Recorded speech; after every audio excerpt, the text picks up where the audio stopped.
అందరికీ నమస్కారం అండి. ఈరోజు మనము మిథున్ రాశి వారి యొక్క జాతక ఫలితాలను తెలుసుకోబోతున్నాము. మిథున్ రాశి వారికి జూలై 25 అనగా శనివారం నాడు వీరి యొక్క జాతక ఫలితాలను తెలుసుకోబోతున్నాం. అయితే మిథున్ రాశి వారు ఎవరైతే ఇప్పుడే కొత్తగా మన ఛానల్ చూస్తున్నారో దయచేసి ఛానల్ సబ్స్క్రైబ్ చేసుకొని వీడియోకి లైక్ చేసి సపోర్ట్ చేయడం మాత్రం మర్చిపోకండి. మరి వీడియోని ఎక్కడ కూడా స్కిప్ చేయకుండా చివరి వరకు చూసినట్లయితేనే మీకైతే పూర్తిగా అర్థమవుతుంది. రేపటి రోజున మీ యొక్క రాశి ఫలితాల ప్రకారం మీకు ఏ విధంగా ఉండబోతుందో తప్పకుండా తెలుసుకుందాము. మరి అంతకన్నా ముందుగా ప్రతి ఒక్కరికి కూడా ఏదో సమస్య ఉంటుందండి. సమస్యలు అంటే ఉండవు కదా. మరి ఆ సమస్యల పరిష్కారం కోసం ఎక్కడెక్కడికో వెళ్ళి జ్యోతిష్యం చెప్పించుకొని నిరాశ చెంది ఉంటే ఒక్కసారి మన గురువుగారిని కాంటాక్ట్ అవ్వండి. శ్రీ తిముక దుర్గాదేవి ఆశీస్సులతో జ్యోతిష్య బన్ను మన గురుగారు అఘోర తాంత్రికతో స్త్రీ పురుష వశీకరణ చేస్తారు. ప్రత్యేకమైన పూజలు చేసి భార్యాభర్తల సమస్యలు, మానసిక సమస్యలు, ప్రేమ పెళ్లి సమస్యలు, చెడు ప్రయోగాలు నివారణ 100% చేస్తారు. మీరు కోరుకున్న స్త్రీ కానుకుంటున్నారా? మీరు కోరుకున్న పురుషుడు కానుకుంటున్నారా? అయితే ఒక్కసారి మన గురుగారిని సంప్రదించి ఉండండి. మన గురువు పేరు వచ్చి కుమార్ స్వామి గారు. మీరు సంప్రదించిన ఫోన్ నెంబర్ 9381918252. చాలా నమ్మకమైన గురుగారు. సమస్య మీది పరిష్కారం మాత్రం ఖచ్చితంగా మన గురుగారి దగ్గర అయితే కలదండి. ఈ గురుగారి ద్వారా చాలా మంది లబ్ధి పొందారు. మేము కూడా మాకున్న సమస్యల్ని ఈ గురుగారి ద్వారానే పరిష్కరించుకున్నాము. మీరు కూడా నమ్మకంతో ఒకసారి ప్రయత్నించండి. ఇక ఇప్పుడు మిథున రాశి యొక్క నక్షత్రాలు. మిథున రాశి మృగశిర 3-4 పాదాలు, ఆరుద్ర, పునర్వసు 1-2-3 పాదాల వారు ఈ యొక్క మిథున రాశి పరిధిలోకి వస్తారు. ఇక రేపటి నక్షత్ర ప్రభావము శుభయోగాలు కలుగుతాయి. నిలిచిపోయిన పనులు పూర్తయ్యే అవకాశం ఉంది. కొత్త అవకాశాలు మీ ముందుకు వస్తాయి. బంధుమిత్రుల సహకారం లభిస్తుంది. ముఖ్యమైన నిర్ణయాలను ధైర్యంగా తీసుకుంటే మంచి ఫలితాలు పొందుతారు.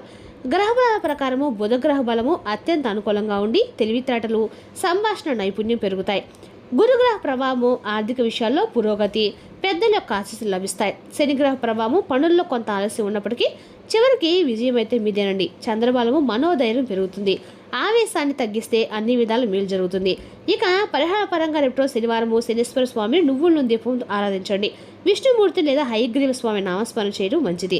పచ్చ పెసలు లేదా నల్ల నువ్వులు దానం చేయండి. ఓం నమో నారాయణ లేదా ఓం భూం బుధాయ నమః మంత్రం 100 నిమిషాలు జపించండి. ఇక రేపు రోజున శ్రీ మహావిష్ణువు, హయగ్రీవ స్వామి అలాగే శనీశ్వర స్వామి ఆరాధన చేయడము అత్యంత శుభప్రదము. వీరి అనుగ్రహంతో జ్ఞానము, విజయము, కార్యసిద్ధి, ఆర్థిక పురోగతి కలుగుతాయి. ఇక రేపు మిథున రాశి యొక్క అదృష్ట సంఖ్యలు 5, 9. అదృష్ట రంగులు ఆకుపచ్చ, లేత పసుపు. శుభ సమయము ఉదయం 8:30 నుండి 10:00 వరకు అండి. ఇక రేపు మిథున రాశి వారికి చాలా శుభప్రదమైన రోజు. తెలివిగా నిర్ణయాలు తీసుకొని సహనంతో ముందుకు సాగితే ఉద్యోగం, వ్యాపారం, కుటుంబ ఆర్థిక విషయాల్లో మంచి విజయాలు సాధిస్తారు. ఇక మీరు ఎంత కష్టపడినా కూడా ఫలితం రావట్లని, ఎంత నిజాయితీగా ఉన్నప్పుడు కూడా నమ్మకం ఉన్నా సరే ఎవరు కూడా కలగడం లేదని, మీరు ఎంత ప్రేమ చూపించినప్పుడు కూడా ఎవరు కూడా మిమ్మల్ని నమ్మట్లేదని మీరు అన్ని రకాల కూడా బాధపడుతూ ఉన్నారండి. నిజంగా మీకు ప్రతిఫలం దక్కడం లేదు. ఇది మీ యొక్క తప్పు కాదండి. ఇది మీ యొక్క బలహీనత కూడా కాదు. ఇది గ్రహాల పరీక్ష. కాబట్టి ఒక గట్టి పరీక్ష అనేది భగవంతుడు ఇప్పటి వరకు మీకు కూడా పెట్టాడు. మీ ఓర్పుని, మీ సహనాన్ని, మీ నిజాయితీని అన్నిటి కూడా తూకం వేశాడు. మీరు ఒంటరిగా ఏడ్చిన రాత్రులు ఉన్నాయి. ఎవరికి చెప్పుకునేటువంటి బాధలు ఉన్నాయి. మీ కన్నీళ్లు మీకే కనిపించే సందర్భాలు కూడా ఉన్నాయి. అయినా కూడా మీరు తప్పుడు మార్గంలో ఎప్పుడు కూడా నడవలేదు. అందుకే ఇప్పుడు మీ విధి అన్ని రకాలకు కూడా మారబోతుందని చెప్పుకోవాలండి. ముఖ్యంగా రేపటి రోజున మీపై ఉన్నటువంటి భారమైనటువంటి ప్రభావం అనేది రేపటి రోజున తొలగిపోతుంది. మీ రాశిలో మంగళగ్రహం అనేది బలంగా నిలబడబోతుంది. దీని అర్థం ఏంటంటే ఇంతకాలం మీకు అడ్డుగా నిలిచినటువంటి శని బలహీనపడుతుంది. ఇంతకాలం మిమ్మల్ని తక్కువగా చూసిన వారు నిశ్శబ్దంగా మారిపోతారు. మీ మీద నమ్మకం లేని వారు మీ దగ్గరికి రావాల్సి వస్తుంది. విధి తిరగటం అంటే ఒక్కసారిగా లక్కీగా మారటం కాదండి. మీరు భరించిన ప్రతి బాధకు కూడా సమాధానం దొరకటము. మీరు ఓడిపోయినట్లు అనుకున్నటువంటి ప్రతి క్షణము నిజానికి మీరు తయారవుతున్నటువంటి క్షణం అని మీరు తెలుసుకోలేకపోయారు. అయితే మీరు ఒక తుఫాన్ లాంటి వార్త అనేది రేపు రోజు మీరు వినబోతా అని చెప్పుకోవాలండి. ఎందుకు మీరు షాక్ అవుతారంటే అసలు ఆ తుఫాన్ అంటే నాశనం కాదండి, శుభ్రత, నిలిచిపోయేటువంటి గాలిని తొలచి వేసేటువంటి శక్తి. కాబట్టి రేపటి రోజున మీ యొక్క జీవితంలో ఎటువంటి తుఫాన్ అనేది లాంటి వార్త మీ జీవితంలోకి రాబోతుంది. ముఖ్యంగా చెప్పాలంటే కూడా మీ ఊహకందని స్థాయిలో ఆ వార్త ఉంటుందండి. మీరు ఊహించినటువంటి మార్గం అయితే కాదు, మీరు రాసినటువంటి రూపం కూడా కాదు, కానీ అది మీ యొక్క జీవితానికి చాలా అవసరమైంది. మరి ఈ వార్త విన్న క్షణంలో మీ చేతులు అలాగే మీ కాళ్ళు వణికిపోతాయి. మీ గొంతు ఆగిపోతుంది. మీ మనసులో ఒక్కసారిగా గతం మొత్తం తిరిగిపోతుంది. ఇది మంచి వార్త లేదు భయపడనే సందేహం కూడా మీకు కలుగుతుంది కదా. కాస్త కొన్ని గంటల తర్వాత లేదా రేపటి రోజున మీకు పూర్తిగా అర్థమవుతుందండి. ఇది జరగకపోతే నేను ఇంట్లో ఉండేవాడిని అని చెప్పేసి ఒక వార్త వలన మీకు ఒక వ్యక్తి ద్వారా మీకు చెప్పినటువంటి ఒక వార్త ద్వారా మీకు పూర్తిగా తెలిసి వస్తుంది. అది మెసేజ్ రూపంలో కావచ్చు, ఫోన్ రూపంలో కావచ్చు, కొంతమందికి పాతగా మూసేసినటువంటి తలుపు అనేది మళ్ళీ తెరుచుకోవడం కూడా కావచ్చండి. కొంతమందికి ఇప్పటివరకు ఎదురు చూడడం ఒక అవకాశము రేపటి రోజున కనిపిస్తుంది. ఈ వార్త మీ జీవితాన్ని 2 భాగాలుగా చేస్తుంది. ముందు జీవితము అన్ని రకాల కూడా, తర్వాత జీవితము తుఫాన్ లాంటి ప్రభావం అయితే ఇది భయం కాదండి, ఒక గొప్ప సంకేతం. ఇటీవల మీ ఇంట్లో ఒక విచిత్రమైనటువంటి మార్పు కూడా మొదలై ఉండవచ్చు. అంటే మీరు ఒంటరిగా ఉన్నా ఎవరో ఉన్నట్లుగా మీకు అనిపించడము, నిద్రలో అర్థం లేనటువంటి కలలు రావటము, లేదా స్పష్టంగా గుర్తుండిపోయే కళలో ఇంట్లో ఒక మూల నుండి ఇంకో మూలకు నడిచినట్లుగా ఏదో ఒక తెలియని భావన, ఇవన్నీ కూడా మీ ఊహలు కావండి. ఇది నెగిటివ్ శక్తి కూడా కాదు, ఇది మీ పైకి అనేసినటువంటి దైవశక్తి. మీరు అనుకొని ఉంటారు, నా ఇంట్లో ఇలా అన్ని ఎందుకంటే మీ ఇంట్లో ఒక మార్పు జరుగుతుంది. శుభం జరగబోయే ముందు కూడా కొన్ని శక్తుల కదలికలు వస్తాయండి. ఇంతకాలం మీ బాధను అంటే మీకు కొన్ని రకాల తీరినటువంటి ఆ యొక్క నిరాశను గమనించినట్టు భగవంతుని యొక్క అనుగ్రహం అనేది ఇప్పుడు మీకు సహాయం చేయడానికి దగ్గరగా కాబోతుంది. మీ శక్తి మీ ఇంట్లో నెగిటివిటీని పూర్తిగా తొలగించబోతుంది. మీ మీద ఉన్న చెడు దృష్టి తొడు చేయబోతుంది అనమాట. రేపటి రోజున కొన్ని పాత వస్తువులు కూడా పగిలిపోతూ ఉండవచ్చు. గమనిస్తే కొన్ని పాత సంబంధాలు కూడా తెగిపోతూ ఉండవచ్చు అండి. కొన్ని పాత అలవాట్లు మీరు విడిచిపెట్టి ఉండవచ్చు. ఆ సంబంధం రేపటి రోజున మీకు అన్ని రకాలు కూడా మళ్ళీ తిరిగి రాబోతుంది అనమాట.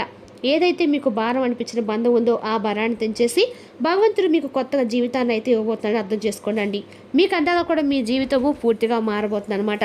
రేపటి రోజున ఏదైతే నష్టం కాదండి, ఇది కూడా ఒక మంచిదేనండి. ఇంకా భగవంతుడు మీకు ఇచ్చినటువంటి స్పష్టమైన ఎదురు కాబట్టి నిశ్శబ్దంగా గమనించండి. మీ జీవితంలో ఏది బయటకు పోతుంది, ఎందుకంటే పోయేది అడ్డంకి అనుకోండి. ఇది ముఖ్యంగా చెప్పాలంటే మీ జీవితంలో యాదృచ్ఛికంగా జరగటం లేదు. గత కొన్ని రోజులుగా జరుగుతూనే వచ్చినటువంటి ఒక విషయాన్ని మీరు తెలుసుకోలేకపోయారు. అయితే ఒక వ్యక్తి మీ గతానికి అయిన వారు కావచ్చు, లేదా మీ భవిష్యత్తుకు సంబంధించిన వారి ద్వారా కావచ్చు. ఆ వ్యక్తిని మీరు నమ్మరండి, అలాగే పట్టించుకోరు. కానీ వారి మాట మీ గుండెలో ఒక గాయంలాగా తాగుతుంది. లేదంటే వారి మాట మీకు ఒక గొప్ప సలహా కూడా అనిపిస్తుంది అనమాట. ఎందుకంటే వారు చెప్పేది నిజం. ఆ వ్యక్తి మీకు సలహా ఇవ్వరు, మీ తప్పు మీకు చూపిస్తారు. కేవలం ఒక విషయం చెప్తారు, మీరు ఇప్పటి వరకు చూసినటువంటి దారి తప్పని. కొంతమందికి ఆ వ్యక్తి వాళ్ళు ఒక నిజం బయటపడవచ్చు, కొంతమందికి ఆ వ్యక్తి అబద్ధం కూలిపోవచ్చు. మరి ఆ వ్యక్తి మీ జీవితంలో శాశ్వతంగా ఉండకపోవచ్చు, కానీ అతను వచ్చినటువంటి పని మీ జీవితాన్ని మలుపు తిప్పడము, ఆ తర్వాత వారి వల్ల మీ జీవితం మారిపోతుంది. మీ ఇంట్లో అడుగు పెట్టబోయేటువంటి ఆ వ్యక్తి ఎందుకు రాబోతున్నారు, అసలు ఆ వ్యక్తి మీరు ఊహించని సమయంలో రేపటి రోజున మీ ఇంట్లో ఎందుకు పడుతున్నారు, అతను రాక ప్లాన్ చేసింది అయితే కాదండి, అనుకోకుండా వచ్చినట్లుగా ఉంటుందన్నమాట. అయితే అతను రావడానికి ఖచ్చితమైన కారణం ఉందండి. ఆ వ్యక్తి మీ కుటుంబానికి సంబంధించిన లేదంటే మీ భవిష్యత్తు సంబంధించినటువంటి ఒక విషయం చెప్పడానికి అయితే వస్తారండి. ఆ విషయం వినక్షణము మీరు మౌనంగా మారిపోతారు, ఎందుకంటే అది మీరు ఎప్పుడు కూడా అనుకున్నది కానే కాదు. అయితే ఈ విషయంలో ఒక స్పష్టత అనేది వస్తుంది. ఆ వ్యక్తి చెప్పే మాట మీ నిర్ణయాన్ని మార్చేలా ఉంటుంది, మీ జీవితాన్ని మారుస్తుంది. అందుకే వారు మీ జీవితంలోకి రాబోతున్నారు. ఇంకా ఆలస్యమే తప్పుడు వారిలో ముందుకు వెళ్ళిపోవడం ప్రమాదం ఉంది. కాబట్టి భగవంతుడు ఒక రూపంలో మీ ఇంట్లో వాతావరణాన్ని మార్చడానికి వస్తున్నాడు అన్నట్లుగా మీ మనసు కనిపిస్తుంది. మీ మనసులో ఉన్నటువంటి భయం పూర్తిగా తగ్గుతుంది. అదృష్టం నెమ్మదిగా వచ్చినా కానీ ఖచ్చితంగా ప్రారంభం అయితే అవుతుందండి. డబ్బు ఎందుకు ఆగిపోయింది అనేది కూడా ఇప్పుడు మీరు తెలుసుకుంటారు. అలాగే ఒక విషయం మీకు ఎప్పుడు కూడా అనుకుంటూ ఉంటారండి, డబ్బు సంపాదించే శక్తి నాకు ఉంది, కష్టపడే అలవాటు నాకు ఉంది, కానీ ఎందుకు డబ్బు నా దగ్గర నిలవడం లేదైతే వచ్చిన డబ్బు వచ్చేట్లో పోతుంది, లేదా రావాల్సిన డబ్బు మధ్యలో ఆగిపోతుంది. అయితే ఇది యాదృచ్ఛికంగా అయితే కానే కదండి. గతంలో మీరు ఎవరినో నమ్మి నష్టపోయినటువంటి ఎవరో ఒక సాయం చేసినట్టు తిరిగి పొందలేకపోవచ్చు. మీకే రావాల్సిన డబ్బుని మీరు విడిచిపెట్టుకుని ఉండవచ్చు. ఇది మీ యొక్క మంచితనమే, కానీ అది మీకు బరువుగా మారిందండి. అయితే ఆ బరువు అనేది రేపటి పూర్తిగా నెమ్మదిగా తగ్గే ప్రయత్నం అయితే కనిపిస్తుంది. ఆర్థికంగా మీ జీవితంలో ఒక కదలిక అనేది స్టార్ట్ అవుతుంది. పాత బాకీలు గుర్తొస్తాయి, ఎప్పుడో మర్చిపోయిన డబ్బు విషయాలు తిరిగి చర్చకు వస్తాయి, లేదా ఎవరో మీరు ఊహించే సమయంలో రేపటి మీకు సాయం చేయడానికి ముందుకొస్తారు. ఇదైతే ఒక్కసారిగా ధనవంతులు చేయడానికి కాదండి, మీలో ఉన్నటువంటి భయాన్ని తొలగించడానికి, అలాగే మీకు సహాయం చేయడానికి భగవంతుడు ఏదో ఒక రూపంలో మిమ్మల్ని ఆదుకోవడానికి వస్తున్నాడు అనమాట. అలాగే ఇప్పటి వరకు మీరు డబ్బు గురించి ఆలోచిస్తూ నిద్రపోయేటువంటి రాత్రులు ఉన్నాయి. ఇప్పటి నుండి ఆ రాత్రులన్నీ కూడా పూర్తిగా మీ యొక్క మనసుకు ప్రశాంతత ఇవ్వడానికి వస్తాయండి. మీరు డబ్బులు వెంబడించడం కాదండి, డబ్బే మిమ్మల్ని వెంబడించుకుంటూ వెతుక్కుంటూ వచ్చే దిశ. ఇది ఒక విషయం అయితే గుర్తుపెట్టుకోవాలండి. వచ్చిన డబ్బును భయంతో దాచకండి, అహంకారంతో ఖర్చు పెట్టకండి.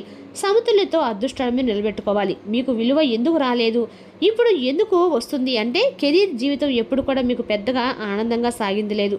మీకంటే తక్కువ పని చేసిన వాళ్ళు మీకంటే ముందుకు వెళ్ళారు, మీకంటే తక్కువ అర్హత ఉన్న వాళ్ళు కూడా మీకంటే మంచి గుర్తింపు పొందారు. అయితే ఇది ఖచ్చితంగా మీ లోపం అయితే కానే కాదు, మీరు నిశ్శబ్దంగా పనిచేసినటువంటి వ్యక్తులే. మీరు ఫలితం పెట్టుకున్నారు కానీ ప్రమోషన్ మీద కాదు, అందుకే మీ విలువ ఆలస్యంగా రోజున బయటపడుతుంది. రేపటి రోజున మీ మాట పదింతలుగా పెరుగుతుంది. ఇప్పటి వరకు మీరు చెప్పిన మాటలు వినిపించకపోయినా రేపటి అవే మాటలు అందరి దృష్టిలో పడతాయి. ఉద్యోగం లేనటువంటి వారు కూడా రేపటి రోజున గొప్ప సంకేతం వస్తుంది. అది వెంటనే ఉద్యోగం కావచ్చు, వ్యాపారం కావచ్చు, ఒక అవకాశం కావచ్చు. అది మీ దిశను పూర్తిగా మలుపు తిప్పేటువంటి సంకేతం అండి. ఉద్యోగంలో ఉన్న వారికైతే ఒత్తిడి తగ్గుతుంది. రేపటి రోజున మీ అవసరమైనటువంటి నిందలు అంటే అవి కూడా తగ్గుతాయి. మీ మీద అదే పనిగా ఎవరైతే ఎక్కువగా దృష్టి సారించి మీ మీద తప్పుడు నిర్ణయాలు, తప్పుడు ఉద్దేశాలను ఎవరైతే ఎక్కువగా దృష్టి సారించి తీసుకుంటున్నారో వారికి కఠినమైనటువంటి శిక్షలు పడతాయి. ఇక రేపు రోజున నోరు కంటే మీ పనికి ఎక్కువ ప్రాణాన్ని ఇవ్వండి. ఎందుకంటే మీ విజయాన్ని అందరూ కూడా తట్టుకోలేరు. గాయం ఎందుకు లోతుగా ఉంటుంది అంటే మార్పు ఎలా వస్తుంది అనేది కూడా రేపటి రోజు మీరు పూర్తిగా అర్థం చేసుకుంటారు. సగం ప్రేమ సగం నమ్మకం అనే మాట మీకు తెలియదు. అందుకే మీ గాయాలు అనేవి లోతుగా ఉంటాయి. గతంలో మీరు ఎవరికో మీ మనస్ఫూర్తిని ఇచ్చారండి, మీ విలువను తగ్గించుకున్నారు. అయితే ఇది మీ లోపల చాలా రకాలైన సందేహాలకు కారణమైంది. మరి రేపటి రోజున ఆ బంధం అనేది ఆ గాయాన్ని పూర్తిగా పోర్చబోతుంది, శాశ్వతమైన ఆనందాన్ని ఇవ్వబోతుంది. అది దాంపత్య విషయంలో కావచ్చు, స్నేహబంధం కావచ్చు, ప్రేమ విషయంలో కావచ్చు. ఇక ఏదైతే ప్రేమకు సంబంధించినటువంటి గాయం ఉందో అది పూర్తిగా రేపటి రోజున మానబోతుందని చెప్పుకోవాలండి. అలాగే అర్థం చేసుకోవడానికి కూడా ప్రయత్నిస్తారు. మరలా తిరిగి మీ బంధము ఒకటైతే కాబోతుందని చెప్పుకోవాలండి. మీరు వినాలి చెప్పి మీరు కోరుకునే మాట రేపటి ఆ వ్యక్తి నుండి మీరు వింటారు. అయితే ఇక్కడ ఒక నిజమైతే మీరు తెలుసుకుంటారండి. రేపటి రోజున ఆ వ్యక్తి చెప్పే మాట మీ జీవితానికి పూర్తిగా మీ ప్రేమది అవసరమైన విధంగా మీరు మలుచుకుంటారనమాట. రేపటి రోజున ఇన్ని రకాలు కూడా విద్య, ఉద్యోగ, వ్యాపారాలు కూడా అన్ని రకాలు కూడా అనుకూలమైన చెప్పుకోవాలండి. మరి తెలుస్తుందా కానీ ఈ రాశి వారి యొక్క జాతక ఫలితాలు. తిరిగి రేపు మరో వీడితో మళ్ళీ కలుసుకుందాం. Thank you for watching.